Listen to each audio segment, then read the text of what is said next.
Chers amis, bonjour, c'est un plaisir de vous retrouver dans cette vidéo. Ici, je vais aborder le sujet comment je suis passé de trader fauché à 20 000 dollars par mois de PNL. Évidemment, c'est du concret, c'est sur des comptes qui sont financés chez des propres firmes et c'est des comptes réels, encore une fois, évidemment. Et je vais vous montrer évidemment les performances relatives à cela. Alors, cette vidéo, elle est un peu moins scriptée que ce que je peux faire d'habitude. Là, en l'occurrence, je vais aborder des points que j'ai notés, d'accord, sur mon cahier.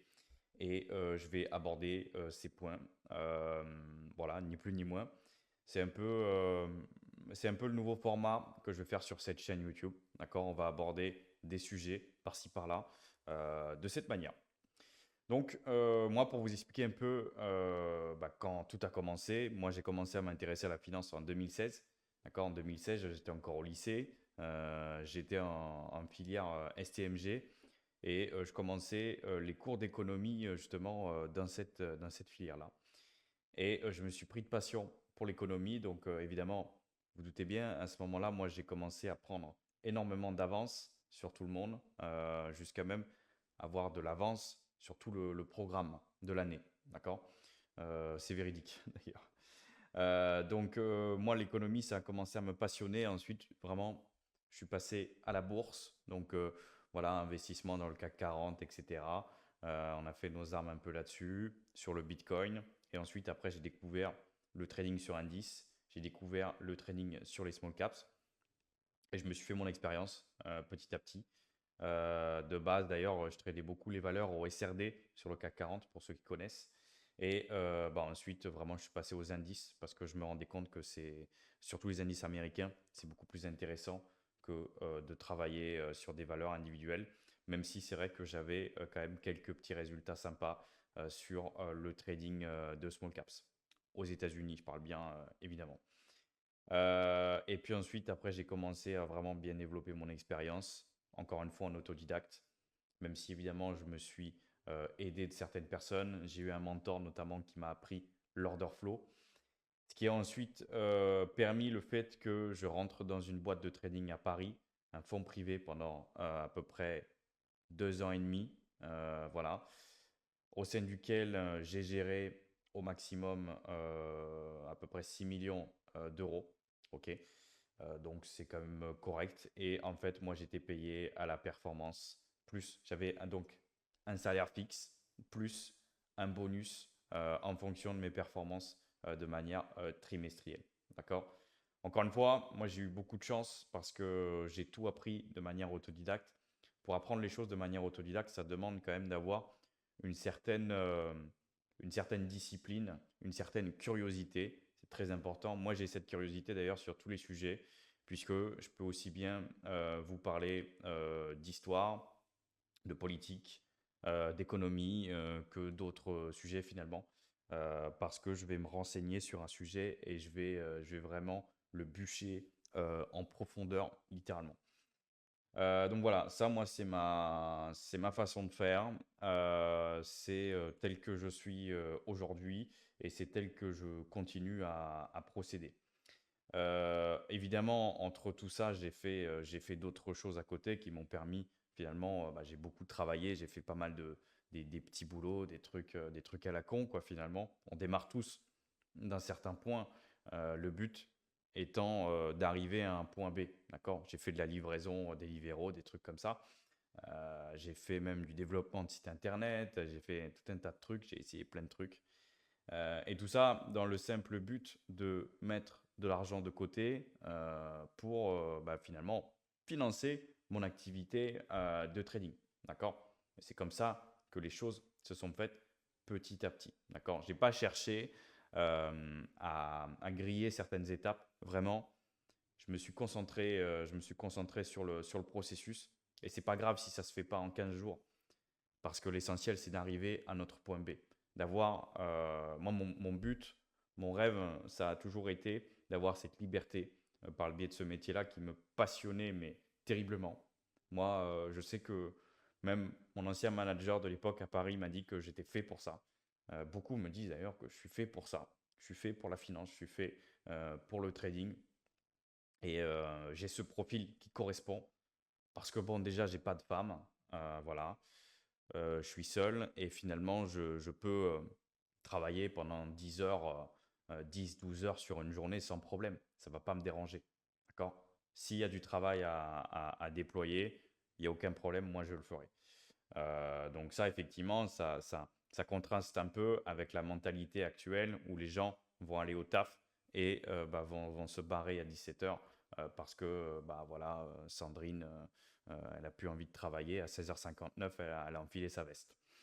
Moi, c'est pas trop ma façon de travailler, encore moins étant donné que je suis indépendant. S'il y a un travail à faire, on le termine. Et lorsque je travaillais à Paris, le week-end, j'allais au bureau pour aller sur le terminal Bloomberg pour apprendre des choses et finalement développer mes compétences. Voilà. Moi, c'est comme ça que j'ai travaillé et c'est ce qui permet aussi bah, d'arriver à gagner beaucoup d'avance sur certains. D'accord? Moi, c'est ce qui m'a permis de gagner beaucoup d'avance sur certains. Maintenant, il y a des sujets comme l'order flow où je n'ai pas eu le choix d'avoir un mentor. D'accord? L'order flow, bon, c'est ce qui m'a permis déjà de franchir un cap dans mon trading. Aujourd'hui, ça fait 5 ans et demi, quasiment 6 ans que je fais de l'order flow, donc que j'ai découvert Bookmap et la stratégie Market Profile. Et je peux vous dire que c'est terrible, que ça a vraiment changé de tout au tout mon trading. Parce qu'à l'époque, moi, je travaillais sur les figures chartistes, sur toutes ces choses-là. Et je me suis rendu compte d'une chose, c'est que dans tout ça, il y avait beaucoup de biais. Ça laissait place en fait à beaucoup d'hypothèses, d'interprétations. Et moi, ça ne m'intéressait pas parce que moi, je suis quelqu'un d'assez cartésien. J'aime comprendre les choses. Je suis très scientifique. Et là, dans pas longtemps, je vais monter une société dans la finance quantitative. Ça fait un petit moment que je travaille là-dessus, quasiment un an tout au plus. Et pour tout vous dire, je me suis rendu compte qu'en travaillant sur ce projet-là, la data en trading, c'était la clé.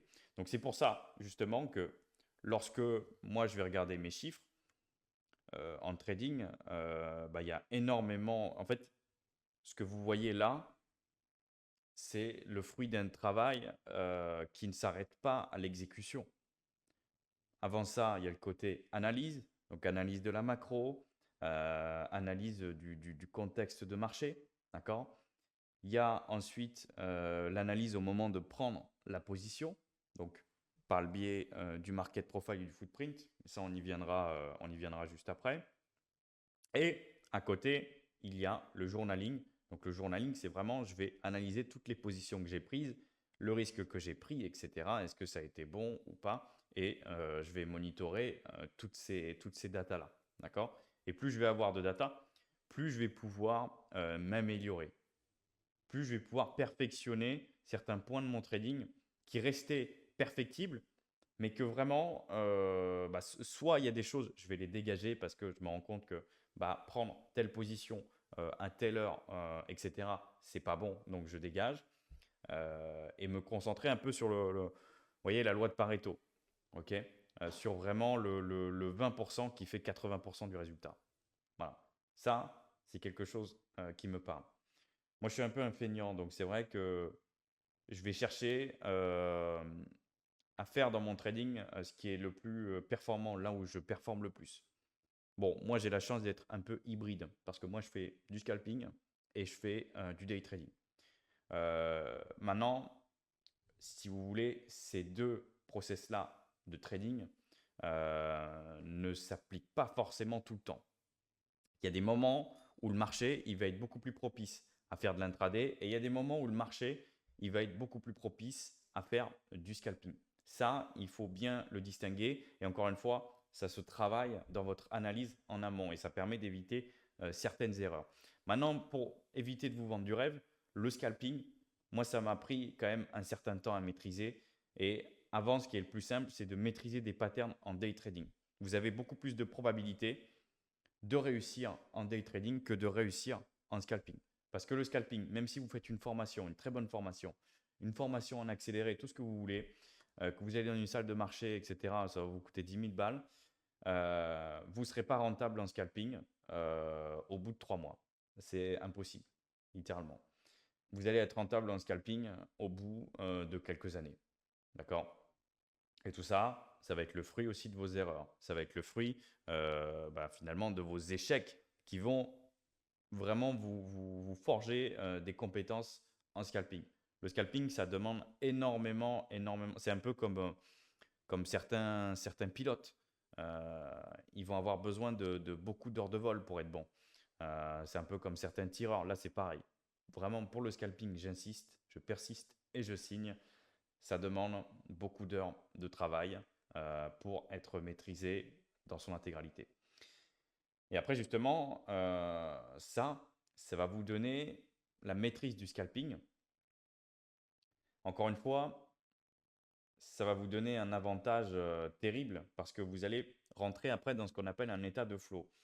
Je ne sais pas si certains d'entre vous l'ont déjà expérimenté, certains qui sont déjà rentables, hein, je précise, parce que le mec voilà, qui est rentable sur un compte sim ou qui a fait 3 trades gagnants sur cette semaine, bon, il n'est pas rentable, d'accord? Mais je parle de quelqu'un qui est véritablement profitable sur le marché. Il a des moments dans son training où il est dans un état de flow. C'est-à-dire qu'il va avoir donc une concentration intense. Pour ce faire, on dégage toutes les distractions, hein. Téléphone, les notifications, machin. Moi, il n'y a pas de téléphone, hein. Le téléphone, il est rangé là-bas. Je ne veux même pas en entendre parler. Que ce soit même une très belle femme ou quoi que ce soit qui m'envoie un message, j'en ai rien à cirer. Je me concentre sur mon trading. C'est simple, moi, entre 14h30 et 17h, 18h, où ça dépend. Des fois, voilà, j'ai fini ma journée, des fois en 20 minutes. Mais quoi qu'il en soit, sur une certaine période, quand on se met sur le trading, on dégage toutes les distractions. Voilà, c'est clair, net et précis. Vous devez être concentré, surtout si vous faites du scalping, des trades à haute fréquence entre guillemets, hein. Je ne compare pas le scalping et le HFT. Ok. Euh, Tout ça, c'est important. Et je vois beaucoup de gens qui font l'erreur, même des gens que j'ai pu former, hein. J'ai même quelqu'un qui est venu au bureau et il était constamment sur le téléphone. Constamment sur le téléphone, à regarder les notifs, à snapper, machin. Et ça, c'est problématique. C'est problématique parce que vous n'êtes pas concentré dans ce que vous faites et vous prenez un peu ça pour un jeu. Si vous voulez jouer, voilà, allez au casino, mettez 1000 balles sur la roulette et terminé. Là, en trading, on n'est pas là pour jouer. On est là pour faire du concret. Vous êtes là pour suivre un processus, pour suivre une stratégie. Donc, s'il vous plaît, vous appliquez ça à la lettre. D'accord? Et vous ne déviez pas. Vous gardez une certaine discipline. Et croyez-moi, la discipline, c'est important, même dans votre vie de tous les jours. Dans votre vie de tous les jours, avoir une bonne alimentation. Parce que je peux vous dire, si vous mangez des frites avec des burgers tous les jours, et je l'ai expérimenté, hein, moi-même, je suis passé par là, hein, donc je connais la musique. Je peux vous dire que vous allez être bien fatigué durant votre séance et que ça va être compliqué. Donc l'hygiène de vie, elle est importante. Ça demande une discipline, ça demande de se faire violence, ça demande d'éviter ce plaisir instantané, cette dopamine qu'on va aller chercher en scrollant sur Instagram, en scrollant sur TikTok et toutes ces conneries qui servent à rien. Ça va demander d'éviter de manger des cochonneries, d'avoir un mode de vie sain, parce que croyez-moi, c'est important. Quand on fait un métier qui demande de mobiliser des capacités cérébrales de ce type, il faut avoir le cerveau frais, donc du sport aussi, beaucoup de sport. Moi, pour tout vous dire, j'habite dans le sud de la France. Donc forcément, j'ai un terrain de jeu qui est idéal. Je fais beaucoup de vélo, beaucoup de trail, beaucoup de choses comme ça, beaucoup de nage en eau libre l'été notamment. Et bah, ça, je peux vous dire, ça m'aide à garder vraiment un cerveau qui est frais, qui est bien oxygéné. Et je suis en forme et j'ai la pêche. Et je suis pas là tout mou devant mon écran. Voilà, je suis vraiment en forme. Ok. Je suis solide. Et ça, c'est important. Ça demande, le trading aussi, ça va vous demander et ça va forger chez vous une certaine stabilité émotionnelle. Alors, moi, ce n'était pas du tout mon cas pendant certaines années d'ailleurs. J'étais pas du tout stable émotionnellement. C'est-à-dire qu'il y a des moments où je faisais des colères, je me mettais en colère brutalement. D'accord? C'est arrivé. Et ça, effectivement, c'est problématique. Par exemple, il m'est arrivé, voilà, je loupe un trade. Bon, bah voilà, c'est facile. On a le premier objet qui passe et bam, on le fout en l'air. Mais ça montre quand même beaucoup de choses sur vous. Parce que je sais que ça arrive à certains d'entre vous. C'est pour ça que je traite ce sujet-là. Et ça, c'est problématique parce que ça montre que vous n'avez pas une certaine stabilité, maturité émotionnelle. D'accord? Donc, faites vraiment attention à ça. Maîtrisez-vous. Si même vous le souhaitez, consultez des psychologues et ce genre de choses. Ça peut totalement vous aider à avancer dans votre trading. OK? Alors, je sais, je rentre un peu dans certaines choses qui peuvent être un peu personnelles. Mais sachez que si j'évoque ces sujets-là, c'est parce que c'est vraiment important et que moi, ça a changé ma manière de pratiquer le trading, ma manière de voir le trading. Ok. Et vraiment, il y a eu un bouleversement chez moi à un moment donné où j'ai commencé à faire des performances vraiment, vraiment intéressantes et surtout de la consistance parce que c'est facile pendant une semaine de performer un peu, etc., de faire un peu de perf. Mais tenir sur la durée, c'est autre chose, surtout dans ce métier-là. Il faut tenir sur la durée. Et moi, on en voit beaucoup des gens, ils fanfaronnent sur les réseaux sociaux, mais au bout de 6 mois, on ne les voit plus. Il y a bien une raison, hein. Et dans tout ça, ce qui m'a permis évidemment de changer drastiquement mon trading, c'est la méthode. Parce que quand on passe de figure chartiste à l'order flow, à comprendre véritablement ce qui se passe à l'intérieur d'une bougie japonaise, là, on se dit que il y a un vrai avantage. Il y a un vrai avantage à aller chercher. Et encore une fois, il y a beaucoup de manières d'exploiter l'order flow. L'order flow, c'est ni plus ni moins que l'analyse du flux d'ordre, donc l'analyse d'un carnet d'ordre. D'accord? L'analyse d'un carnet d'ordre, d'un time and sales, etc. Ce genre de choses. OK? Analyse des ordres. L'order flow, il y a plein de manières de le pratiquer. Il y a plein de stratégies de pratiquer l'order flow. Moi, je le pratique en scalping par le biais de certains patterns et en day trading par le biais de certains patterns d'excès, ce que j'appelle des patterns d'excès, où finalement je vais rentrer sur les excès de prix, là où les gens vont se faire péter leur stop, ben moi je vais en profiter et je vais rentrer. Et c'est là d'ailleurs où j'ai le plus de probabilité de réussite, clairement. Quand je regarde sur mon journaling, c'est là où je réussis le plus, c'est où j'ai le plus de succès. Donc très important, on se concentre sur un avantage concurrentiel ou on en développe un. Soit on se forme, etc. On trouve une bonne formation, machin. Soit on développe son propre avantage concurrentiel en faisant du backtest, etc. D'accord? Mais quand même, il faut quand même se former à minima sur les bonnes bases. C'est important. On peut gagner beaucoup de temps, éviter beaucoup, beaucoup d'erreurs. Croyez-moi. Je dis pas ça pour prêcher ma paroisse parce que, à vrai dire, moi, j'ai pas posté de vidéo sur YouTube depuis 4 mois quasiment. J'ai pas le besoin de le faire. J'ai pas besoin que vous rejoigniez mes services, etc. Mais parce que voilà, j'ai cette liberté grâce au trading, grâce à Dieu. Mais voilà. Donc ensuite, le scaling sur les propres firmes. Les propres firmes. Alors là, c'est le sujet presque le plus important. Parce qu'en réalité, sur les propres firmes, à boire et à manger. Moi, je vais vous recommander de travailler avec The Future Desk. The Future Desk sont sérieux. Et en fait, c'est pas tant que je vous recommande de travailler avec The Future Desk, c'est que je vous recommande de travailler avec une propre firme qui va vous envoyer sur un compte live rapidement. D'accord? Parce que comme ça, il n'y aura pas de problème sur les payouts. Quand vous allez commencer à gagner beaucoup d'argent, il n'y aura pas de problème. Et donc, concernant les propres firmes, il va falloir absolument éviter toutes les propres firmes qui vont vous mettre en avant des abonnements discount. Vous savez, les propres firmes qui font que de vous mettre des moins 90%, Apex et j'en passe et des meilleurs. Ceux-là, bon, en fait, ce qui va se passer, c'est que dans leur business plan, en fait, vous allez être rémunéré sur les payouts par le biais de ceux qui prennent des abonnements.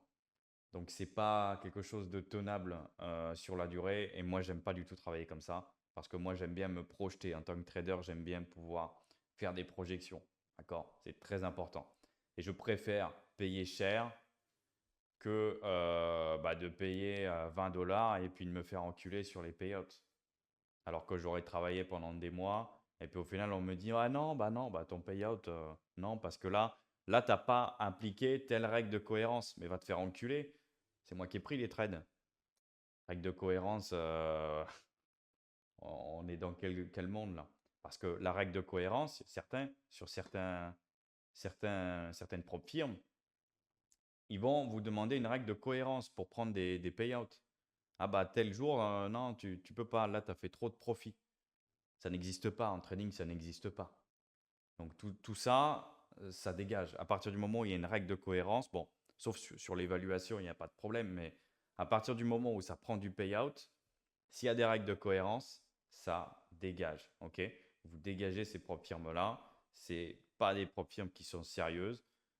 C'est des amateurs, c'est des bouffons.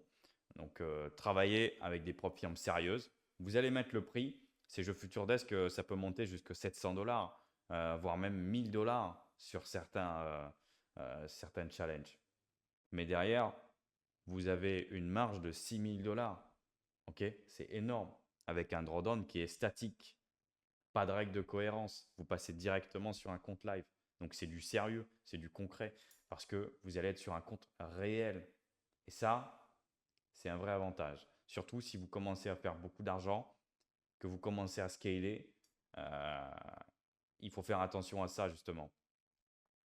Et il faut aussi faire attention à un sujet important, c'est le fait d'avoir minimum 2 propres firmes. Une propre firme de secours, par exemple, ça peut être TopStep. Ils sont faciles à passer, en 2 jours, vous les faites. Si vous êtes à peu près bon, en 2-3 jours, vous financez un compte chez TopStep. Vous pouvez l'activer le jour même. Là, il n'y a pas de problème. Donc ça, c'est très bien. Voilà, toujours avoir des comptes de secours au cas où. Il faut éviter de mettre tous ses œufs dans le même panier parce que lorsqu'on bosse chez une propre firme, on est dépendant. Si la structure fait faillite, s'il se passe quelque chose, s'il décide de vous dire merde parce que telle ou telle chose, eh bien, il faut être en capacité de pouvoir rebondir à côté pour finalement après se reconstituer une trésor rapidement. D'accord? Ça, croyez-moi, c'est important ce que je vous dis. Donc là, on a vu pas mal de choses qui sont assez importantes. Et moi, c'est vrai que j'insiste vraiment sur tous ces aspects-là du trading et notamment la psychologie. Enfin, il y a une histoire de méthode, de process. Évidemment, l'order flow, ça me donne un avantage par rapport à tous les autres traders. C'est un fait. Après, il y a d'autres traders qui utilisent des choses qui sont plus performantes que ce que je peux faire, même plus efficientes. Ça existe. Je ne suis pas en train de dire que ce que je fais, c'est le Graal. Mais lorsqu'on parle de trading retails, d'accord, l'order flow, c'est vraiment ce qu'il y a de mieux aujourd'hui. C'est ce qui se fait de mieux aujourd'hui. Et c'est ce qui vous permet d'accéder à la rentabilité. Parce qu'en réalité, vous allez juste apprendre une science. Vous n'allez pas apprendre des concepts bidons, comme notamment SMC. Je me permets encore de taper là-dessus, mais si je le fais, c'est parce qu'il y a une bonne raison. Et c'est parce que ça reste hypothétique. Vous allez vous faire une idée, un biais sur un potentiel signal, un potentiel truc que vous allez voir. Vous allez vous dire, ici, il y a telle liquidité, mais il n'y a pas de liquidité à cet endroit-là. C'est faux. C'est ce que vous allez imaginer. À l'order flow, je vois ce qui se passe. J'ai une liquidité à tel niveau, ok, c'est acté, c'est à tel niveau. C'est pas, j'imagine, oh maybe, peut-être que. La nage indienne. Parce que ça mouille que un côté des cheveux. Non, non, ça n'existe pas, ça. Ça n'existe pas. Concentrez-vous sur du concret. Soyez un peu cartésien dans votre trading. D'accord? Faites du journaling. Utilisez des process, des méthodes qui marchent, qui sont profitables. Il y a une chose aussi assez importante, c'est que quand vous regardez ma performance, ça va être affiché à l'écran. Vous voyez, on a 560 positions. Ok, 560 positions. C'est pas rien. Encore une fois, la loi des grands nombres fait que ça démontre une rentabilité. Alors évidemment, il y a du drawdown. Lorsqu'on regarde mon PNL, il y a du drawdown. C'est une volonté de ma part Maintenant, je peux faire un compte avec très peu de drawdown, c'est une possibilité. Mais là, en l'occurrence, le but, c'était de monter vite. Alors, de monter vite, mais sûrement, en utilisant les processus que j'utilise au quotidien, en étant un peu plus agressif sur certains scalps, etc., certains sujets. Mais on garde quand même un certain processus de trading. C'est très important. On n'est pas là à dire, bon, ok, sur le vert, sur le rouge. Non, pas du tout. On ne travaille pas comme ça. Non. Il faut garder une certaine discipline dans ce qu'on fait. Toujours. Toujours, toujours, les amis. Vraiment, j'insiste là-dessus. Moi, j'ai vu des mecs que j'ai pu former échouer parce qu'ils n'étaient pas disciplinés. Parce que les mecs, voilà, ils avaient qu'une envie, c'était de trader. C'était presque de l'ordre de la pulsion. Vous allez en fait prendre une position parce que vous avez une pulsion, parce que vous avez une envie de trader. Mais ça ne marche pas. Ça, c'est pas ce qui va vous permettre d'être rentable, clairement. Ce qui va vous permettre d'être rentable, c'est de suivre un processus, c'est encore une fois d'appliquer tout ce que je vous ai dit, à savoir bah, la gestion de votre psychologie, parce que le training, ça va vous apprendre à devenir meilleur, ok, à devenir meilleur vous-même. Croyez-moi, c'est tout ce qui est journaling, c'est bien choisir ses propres firmes. Et quand vous cochez tout ça, vous allez bah, finalement être le trader indépendant parfait, littéralement. Et là, vous allez tenir sur la durée. Et là, bah, félicitations à vous. Vous avez réussi. Moi, en tout cas, j'ai réussi aujourd'hui. On attaque. Enfin, c'est pas depuis aujourd'hui, hein, mais, mais c'est vrai que je rentre dans une certaine plénitude de mon trading, de mon activité. Euh, et j'en suis quand même assez heureux pour le coup. Donc, je vais pouvoir me concentrer davantage sur le sujet de la finance quantitative.